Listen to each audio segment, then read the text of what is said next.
Selatan Jawa di tahun 2003. Aku dan Virgo akhirnya menyerah. Kami sudah tidak kuat lagi untuk menahan kantuk. Sri, kita istirahat sebentar ya. Gua udah ngantuk banget ya nih. Tuh lihat, Virgo juga udah kelihatannya ngantuk banget ya.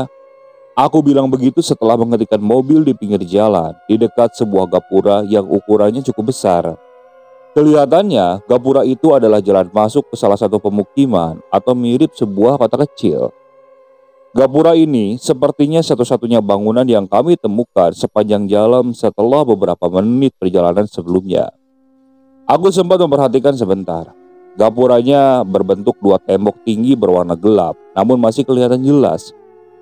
Iya mas, gak apa-apa, istirahat aja dulu daripada kenapa-napa kan, Asri bilang seperti itu. Ya sudah, kurebahkan kursi supaya tidak terlalu tegak, cari posisi enak untuk terlelap sebentar. Tapi sebelum terlelap, sekilas aku melihat jam dan jam menunjukkan pukul 1 dini hari. Sungguh aneh. Padahal biasanya pada pukul 1 lebih, aku masih kuat untuk berkendara. Tapi kali ini mungkin lelah dan kantuknya tidak terkira. Sekali lagi aku menoleh ke kursi sebelah. Virgo malah sudah nyenyak tanpa basa-basi. Sedangkan Asri, dia masih duduk tenang di belakang. Sepertinya masih terjaga. Aku nggak bisa melihatnya dengan jelas karena kabin dalam keadaan gelap. Setelah semua itu, akhirnya aku terlelap. Langit yang awalnya gelap berubah menjadi jingga kemerahan. Pemandangan yang tadinya nggak kelihatan sekarang sudah jelas terlihat. Sudah bukan malam lagi, sudah terang. Tapi bukan terang tengah hari bolong, malah seperti sore menjelang malam. Aku memperhatikan sekeliling. Pepohonan rapat jadi pemandangan yang terlihat tidak terlalu jelas. Aku tidak bisa melihat lebih jauh karena tertutup oleh pepohonan tersebut. Aku mengucuk-ucuk mata sebentar, aku terus memperhatikan semuanya. Sambil berusaha mengumpulkan nyawa karena baru terjaga. Syukurlah udah bangun mas. Tiba-tiba suara Asri dari luar mengagetkanku. Sebelum tidur tadi, jendela memang sengaja aku buka sedikit. Asri berdiri persis di samping jendela. Jam berapa deh ini? Kamu dari mana Sri? Tanyaku seperti itu. Udah jam 10 mas, ini aku baru banget datang. Tadi jalan kaki sebentar ke rumah teman yang agak jauh dari sini. Ya walaupun masih belum sadar sepenuhnya, tapi aku masih mudeng semuanya. Ini sudah pukul 10 pagi, berarti kami tertidur kurang lebih sekitar 9 jam. Oh lama sekali. Wah ternyata udah sore ya, lama banget kita tidur Fer. Buset dah, Virgo ikutan bangun juga. Belum sore, masih jam 10, aku menimpalinya. Tetap aja kita masih lama banget tidurnya. Gila loh, kenapa gak bangunin gua? Lah, gua juga baru bangun. Ya udah, jalan lagi yuk, udah segar kan? Ucap Virgo seperti itu. Ya sudah, kemudian kami memutuskan untuk segera melanjutkan perjalanan. Tentu saja harus menuju rumah Asri terlebih dahulu, lalu kemudian baru lanjut lagi menuju Lumajang. Sri, ini gak nyasar nih? Enggak mas, bener kok. Aku melirik sedikit. Asri tersenyum, sumringah menguratkan bahagia terlihat di wajahnya. Tenang aja, gak lama lagi masuk perkotaan, gak akan sesepi ini, ucap Asri lagi. Ingat dua tiang besar berbentuk gapura yang aku ceritakan di awal. Ternyata Asri menuntun kami untuk memasuki melintas melalui gapura itu. Asri bilang itu adalah gerbang masuk ke kota tempat tinggalnya. Agak aneh, tapi aku dan Virgo tentu saja mengikuti kemana jalan yang Asri tunjuk. Memang paling baru sekitar 5 menit waktu kami tempuh sejak lewat gapura tadi. Tapi tetap saja aku penasaran karena jalan ini sama sekali belum pernah aku lalui sebelumnya. Ditambah suasana dan pemandangannya agak berbeda dari sisi jalan lintas Jawa pada umumnya. Jalanan yang sedang kami susuri ini bukanlah jalan besar, tapi jalan yang hanya cukup untuk 2 kendaraan kecil berpapasan. Tapi sangat bagus, aspalnya hitam mulus, sama sekali tidak ada lubang. Langit masih jingga kemerahan, sinarnya sama sekali tidak menyilaukan, malah menyejukkan dan menyenangkan. Jendela sengaja aku buka setengah karena udara sejuk berhembus langsung. Hingga dingin yang bukan terlalu dingin itu langsung menusuk tulang. Pokoknya nyaman lah, sangat nyaman suasana alam di sana. Matahari sama sekali tidak kelihatan. Aku nggak tahu apakah ketutup awan atau memang pemandangannya terhalang oleh pepohonan. Namun ada sesuatu yang aneh. Sejak kami memasuki gapura dan melalui perjalanan ini, kami sama sekali tidak melihat ada kendaraan lain, entah itu motor atau mobil. Hanya ada kami saja yang menyusuri jalan. Aku pikir karena mungkin masih pagi atau bisa saja mungkin hari ini hari kerja, jadi nggak banyak orang yang berkendaraan lalu lalang. Sebentar lagi kita masuk perkotaan, Mas. Lagi-lagi Asri membayarkan lamunanku. Syukurlah, akhirnya jawabanku sedikit lega. Sekali lagi, padahal belum lama perjalanan, baru mungkin sekitar 10 menit dari Gapura tadi, tapi perjalanan terasa sangat lama. Terasa sudah seperti berjam-jam, rasanya seperti itu. Jalanan sejak awal hanya lurus dan lurus saja, sama sekali tidak ada belokan.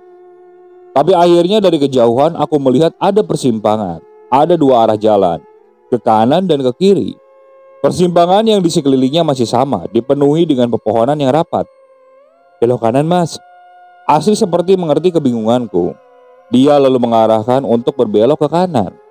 Kendaraan pun lalu berbelok ke arah kanan. Dari sini, kelihatan beberapa puluh meter ada sesuatu yang berbeda. Pemandangan tak lagi didominasi oleh pepohonan, tapi sudah kelihatan ada bangunan.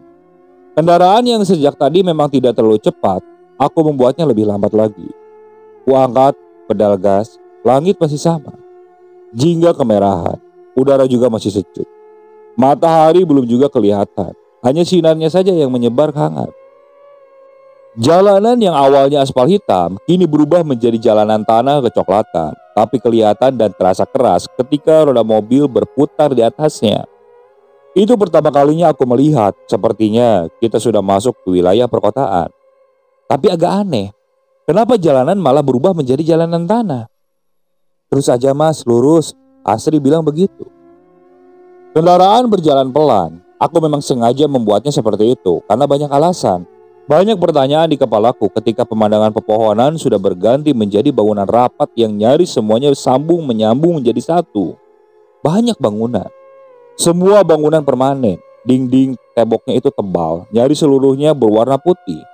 Ornamen-ornamen tambahan menghiasi setiap sudut kota ini. Ada lampu taman klasik di pinggir jalan, ada beberapa kursi cantik berbahan besi kayu menghiasi trotoar. Dari semuanya yang paling mencolok adalah desain bangunan dan segala ornamen yang ada. Aku sangat memperhatikan ini dan melihatnya sungguh takjub, tapi bercampur dengan perasaan aneh. Karena semua desainnya itu seperti desain di tahun 1960-an sampai 1970-an. Sungguh klasik. Arsitektur Eropa, namun masih ada banyak sentuhan budaya Jawa. Ya sungguh indah kelihatannya, ditambah dengan sentuhan sinar matahari jingga merah dari langit yang masih terus setia menghiasi hari. Saking fokusnya memperhatikan keadaan sekitar, aku jadi lupa dengan waktu. Aku lirik jam tangan. Sudah jam 3 sore. Kok cepat banget? Di situ aku terkejut ketika sadar kalau ternyata sudah pukul 3. Kenapa? Tanya Virgo. Ini beneran sudah jam 3? Tanyaku seperti itu. Beneran, jam di tangan gua juga jam 3 nih. Virgo menunjukkan jam yang ada di tangannya. Dan benar, memang sudah pukul 3. Mas ini terlalu asik menikmati pemandangan, jadi lupa waktu. Tawa tipis Asri mengakhiri kalimat yang keluar dari mulutnya. Mungkin Asri benar. Aku dan Virgo bisa saja terlalu asik menikmati dan memperhatikan sekitar. Tapi seharusnya tidak selama itu. Gak secepat itu waktu bergulir. Taksiranku harusnya kami berjalan sejak masuk Gapura tadi tidak lebih dari 1 jam. Seharusnya sekarang masih di kisaran pukul 11 atau setengah 12. Sesekali aku melirik di kaca spion. Asri terlihat tersenyum dengan mata terbinar cerah. Asik memperhatikan suasana kampung halamannya seperti orang yang sudah bertahun-tahun tidak pulang. Emang biasanya kayak gini ya, Sri? Gak ada orang sama sekali? Sepi amat.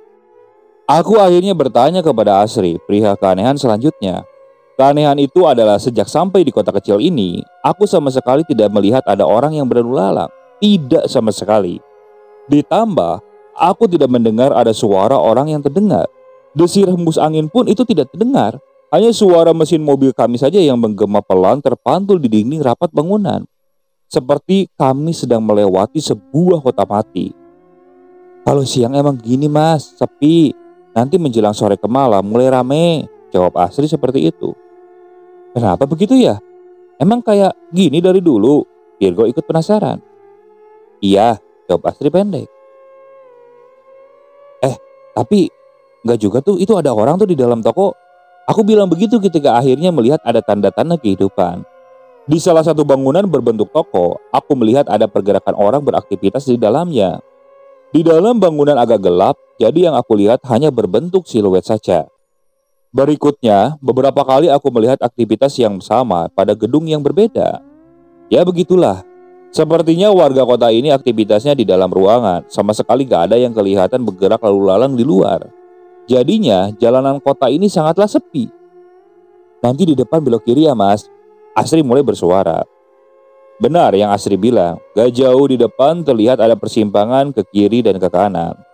Aku ikuti arahan dari Asri. Selanjutnya setelah berbelok, suasana tetap sama. Masih berjajar bangunan desain klasik yang rapat satu sama lain. Pemandangannya sama persis. Aku masih melambatkan kendaraanku, semakin lambat malah, karena semakin banyak pertanyaan di kepalaku. Di jalanan kembali lurus, aku ikuti terus saja dengan pemandangan dan suasana yang nyaris sama. Dan beberapa kali aku masih melihat pergerakan warga yang beraktivitas di dalam toko. Ya emang bangunan itu tampak seperti toko atau rumah. Aku dapat melihatnya dari jendela mereka. Dan tentu saja, aku masih saja melihat mereka dalam bentuk siluet. Tidak jelas.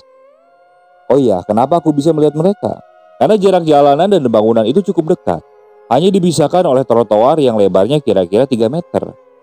Kira-kira beberapa belas menit kemudian, aku melihat dari kejauhan kalau bangunan yang berbaris ini akhirnya ada ujungnya. Itu udah ujung kota, Sri. Kajaku seperti itu. Iya mas, rumahku memang di ujung itu sebelah kiri jalan. Asri bilang begitu.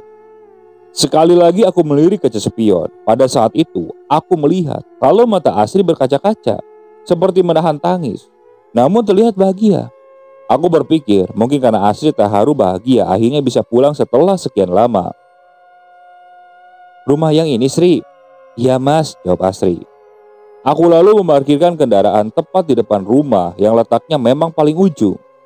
Setelah rumah ini, kembali ada pepohonan rapat, persis seperti pemandangan ketika datang sebelum masuk ke kota tadi. Sama dengan bangunan lain di kota ini, rumah Asri juga berbentuk desain kuno seperti bangunan Eropa zaman dulu.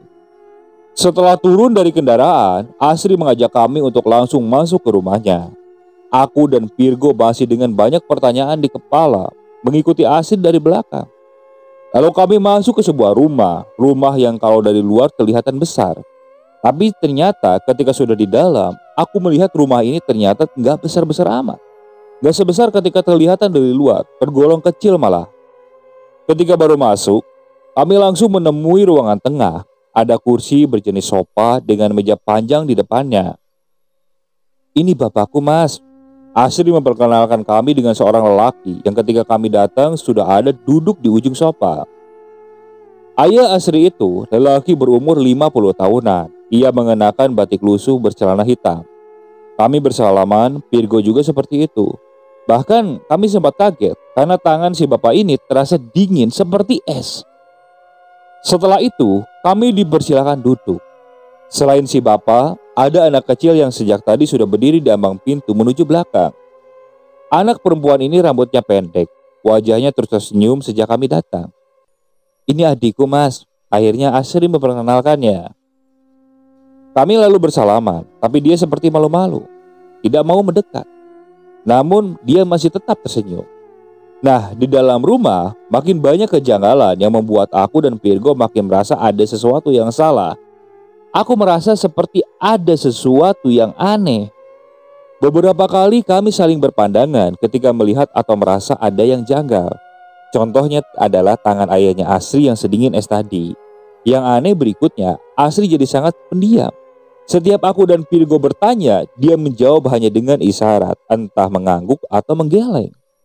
Ditambah, ayah Asri juga sama sekali tidak berbicara, hanya tersenyum-senyum saja. Begitu juga dengan adiknya Asri, hanya berdiri di pintu sambil terus tersenyum. Aku mulai merasa yakin ada yang janggal ketika ayah Asri dengan sebuah tangan memberikan isyarat, seperti mempersilahkan kami untuk menikmati hidangan di meja makan. Aku dan Virgo jelas bingung. Karena di meja makan itu tidak ada makanan dan minuman sama sekali. Yang ada hanya beberapa piring dan gelas dalam keadaan kosong. Vero. Virgo mulai berbisik memanggilku. Dengan jarinya menunjuk ke jam di tangannya. Aku mengerti isyarat itu, lalu melirik ke jam di tanganku. Dan di situ ternyata jam sudah menunjukkan pukul 6:30. Kok bisa secepat itu? Perasaan baru sebentar kami di rumah ini, tapi kenapa tiba-tiba sudah malam? Aku dan Virgo lagi-lagi saling berpandangan. Aku merasa benar-benar ada sesuatu yang tidak beres. Sementara Asri, ayah dan adiknya tetap berada di tempat masing-masing. Tidak ada pergerakan. Yang mengerikannya, mereka ini berpandangan itu kosong. Tersenyum tapi dengan ekspresi kosong. Siapa sebenarnya Asri ini? Itu pertanyaan ada di kepalaku. Aku masih sangat kebingungan. Aku melihat kalau Virgo tiba-tiba memandang keluar rumah melalui jendela di ruangan tengah yang sejak tadi memang sudah dalam keadaan terbuka. Tentu saja aku langsung ikut melihat keluar. Nah, di luar itu sudah gelap. Tidak ada lagi terang jingga kemerahan yang kami lihat seharian. Gelap malam, jalanan kota hanya diterangi lampu taman yang berdiri di trotoar. Lampu ini tidak menerangi, tidak terlalu terang lah. Namun cahaya redupnya masih bisa membantu kami untuk melihat keanehan selanjutnya. Apa keanehan selanjutnya? Tadi aku sudah ceritakan kalau jalanan kota ini sangat sepi, tidak ada orang yang terlihat sama sekali. Tapi anehnya setelah hari sudah berganti malam, satu persatu mulai ada orang yang berlalu lalang. Benar, seperti apa yang Asri bilang tadi, kota ini mulai ramai ketika malam tiba. Cukup lama aku dan Virgo melihat dan memperhatikan di luar. Aku seperti terhipnotis terus-menerus seperti itu. Sampai ketika lamunan kami akhirnya berhenti ketika melihat ada sesuatu yang menyeramkan. Ayo kita pergi, Per. Gila ini. Begitu Virgo bilang. Aku ikuti ajakan Virgo tanpa berpikir panjang. Kami berdua langsung bergegas menuju kendaraan tanpa sedikit pun mempedulikan Asri dan keluarganya. Tapi ketika baru sampai di pintu, jarak terdekat dengan tempat Asri berdiri, Asri mengucapkan kalimat pendek. Terima kasih, Mas. Dia bilang begitu. Aku mengabaikannya, menatapnya pun aku gak berani. Aku terus berjalan cepat menuju mobil, berniat untuk pergi dari kota seram ini. Tahu kenapa aku dan Virgo beberapa detik sebelumnya langsung kompak buru-buru keluar dari rumah ini? Itu karena kami melihat ada pemandangan yang menyeramkan. Di jalanan kota, banyak orang yang berlalu lalang, tapi sebagian sosok kelihatan itu sangat seram. Sebagian sosok itu berjalan seperti melayang, kakinya tidak menyentuh tanah. Kami terpaku melihatnya. Kemudian beberapa detik kami melihat kalau ayahnya Asri itu lagi-lagi tanpa suara, dia memberikan isyarat dengan tangan seperti pamit hendak meninggalkan ruangan. Dan ternyata benar, beliau ini pergi meninggalkan ruangan tengah menuju ke belakang rumah. Yang mengerikannya ternyata beliau itu bergerak melayang juga, gak berjalan seperti manusia normal. Pada detik itulah aku dan Virgo memutuskan untuk segera pergi. Setelah sudah di mobil, aku langsung menyalakan mesin, memutar kendaraan menuju ke arah kami datang. Kali ini aku mengendarai mobil agak cepat, ingin segera pergi jauh-jauh dari tempat itu.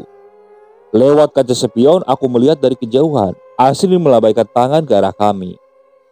Aku meraba-raba menyusuri jalanan kota yang seram ini. Sepanjang jalan ini pula, kami terus melihat pemandangan seram.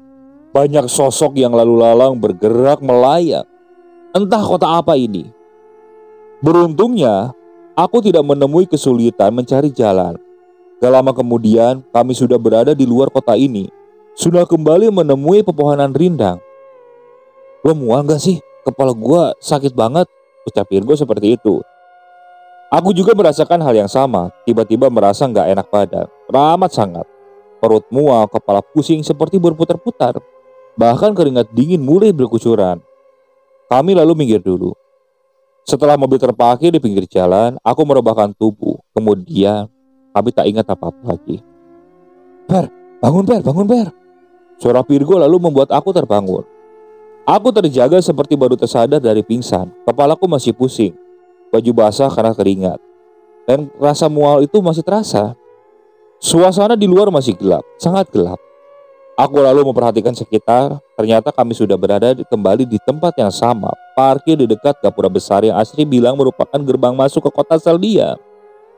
Kami kembali ke awal, tapi tanpa Asri. Gak ada Asri. Jam berapa ini? Tanyaku. Jam 1:30, jawab Virgo. Masih jam 1:30 dini hari. Ternyata hanya setengah jam yang lalu ketika aku dan Virgo dan Asri memutuskan untuk istirahat sejenak. Ayo kita cabut ah. Gila serem banget. Aku bilang begitu sambil menyalakan mesin mobil. Asri gimana? Tanya Virgo. Asri bukan orang, jawabku seperti itu. Lalu kami buru-buru pergi dari tempat itu, melanjutkan perjalanan menuju Lumajang. Jadi begini awal ceritanya. Sebelum aku kenal Asri, karena kami tinggal di tempat kos yang sama, kebetulan aku anak baru sebulan tinggal di situ. Sedangkan Asri katanya sudah lama ngekos di situ. Pada suatu hari, seminggu sebelum kejadian seram itu, aku dan Virgo ditugaskan oleh perusahaan tempat kami bekerja untuk berkunjung ke kota cabang di Lumajang. Entah tahu dari mana, Asri bisa menebak kalau aku akan perjalanan ke Lumajang. Mas, aku boleh numpang gak? Aku mau pulang kampung, sudah lama banget ngemudik. Begitu Asri bilang. Ketika kami berbincang di tempat kos pada suatu malam. Emang kampung halamannya di mana? Tanyaku penasaran. Pokoknya beberapa jam sebelum Lumajang, di selatan Jawa. Oh ya sudah, ikut aja, gak apa-apa. Memang aku dan teman kantorku mau lewat ke selatan. Begitu jawabku. Akhirnya itu tadi, Asri beneran ikut. Aku dan Virgo lalu mengendarai mobil tersebut. Asri menumpang sampai kampung halamannya di sebuah kota kecil yang menyeramkan. Setelah kejadian misterius itu, aku tidak pernah melihat lagi Asri di tempat ngekos. Saking penasarannya, aku sempat bertanya kepada pemilik kos tersebut, apakah ada Asri yang ngekos di sini? Apa jawabannya? Ternyata selama ini di kosan tersebut tak ada yang bernama Asri. Jadi aku dan Virgo dari awal memang sudah dijebak oleh arwah penasaran. Kenapa saya sebut arwah penasaran? Karena katanya dulu sempat ada yang ngekos namanya Asri. Tapi Asri itu sudah lama meninggal. Dan dia meninggal di tempat kerjanya dan dipulangkan ke kampung halamannya. Begitu ceritanya. Oke, sekian untuk cerita kali ini. Saya mohon maaf apabila masih banyak kekurangan dalam pembawaan ceritanya. Saya banyak ucapkan terima kasih kepada para penonton yang masih setia mengikuti cerita dari channel Keramat Horor ini. Semoga kalian selalu diberikan kesehatan, dilancarkan rezekinya, dan dijauhkan dari musibah. Terus ikuti cerita yang dibawakan oleh channel Keramat Horor ini. Assalamualaikum warahmatullahi wabarakatuh.